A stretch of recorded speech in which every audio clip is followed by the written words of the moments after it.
หาเห็ดสั่นมาหาเห็ดที่ป้ากับพ่อดอกพี่น้องมากับหลานหน่อย2 คน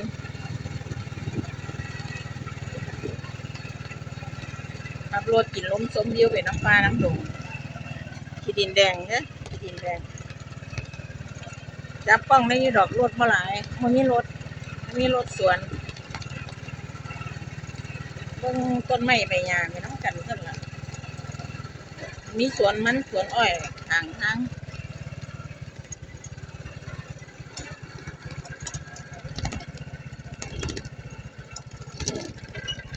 มากหลายมากหญ้าก็มาก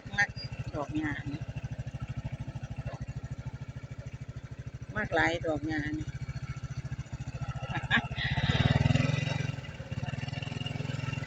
เบิดแนวเฮ็ด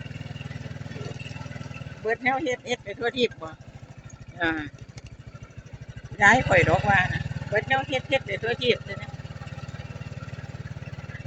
ร้านน้อยก็มักกะเด้อเนี่ยย้ายพามาเสียข้างๆกันป้าอ้อย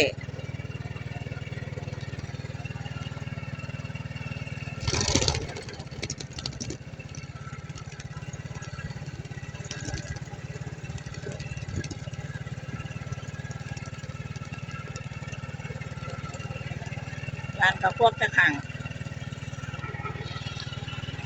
อีซาเล้งไม่รู้มันก็มืดแท้เดี๋ยวขอมือขอยไปต้องกล้องมันไม่มืด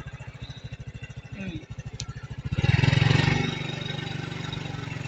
ก็เจ้ากำลังปลูกมันเลยพี่น้องมันกำลังขึ้นที่ปลูกได้บาง2 อาทิตย์นี่ละมั้งมันกำลังขึ้นเบิ่งทั้งหน้าเลยต้องขีดดินทั้งหน้าถนนทางไปนาอีกจักหน่อยเขาเจ้าก็สิเฮ็ดลาดยางเมืองทรงหม้องนี่เขาเจ้าก็สิพัฒนาไปเรื่อยๆตอนนี้ยังมีเส้นนี่ล่ะยังเป็นถนนแบบนี้อยู่มีสวนยางให้บ้านเดียวกันนี่ล่ะ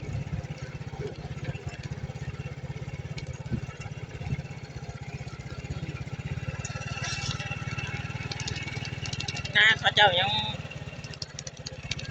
อยู่แบบโบราณอยู่ยังกับความเจริญยังบ่เข้ามาจ้ะก็ดีเด้ล่ะเพราะว่าดีต่อใจเด้มักเบิ่งสิล่ะข้อยอันนี้เขาเจ้ากำลังไถปลูกอ้อยครับรถไถลานพ่วงรถไถ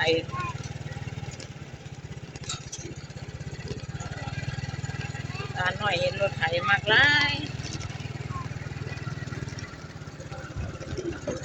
เอาเบิ่งถนนได้ไปน้ำกัน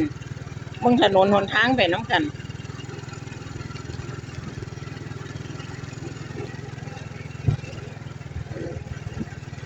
เจ้าก็เฮ็ดเป็นให้เป็นนาโคก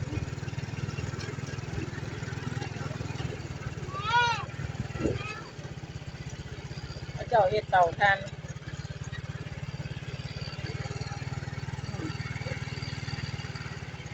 ถ้าหลานน้อยหยุดเบิ่งรถไถจะเบิดก่อนเด้อพี่น้อง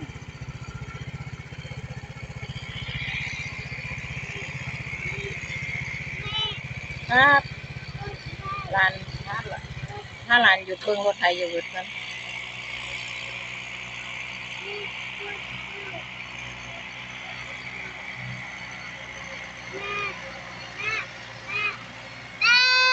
ครับเอาเบิ่งให้แม่รถไถถ้าหลานหยุดเบิ่งรถไถจะเบิด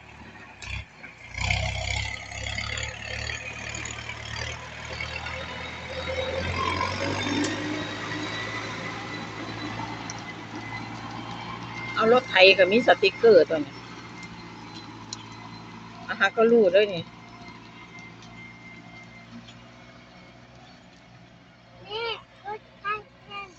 ละถนนหนทางเส้นลัดสิเข้าไปอีกหมู่บ้านหนึงเขาเจ้าไปทางนั้นก็เข้าในหมู่บ้านข่อยไปทางนี้ก็ไปนาอ้าว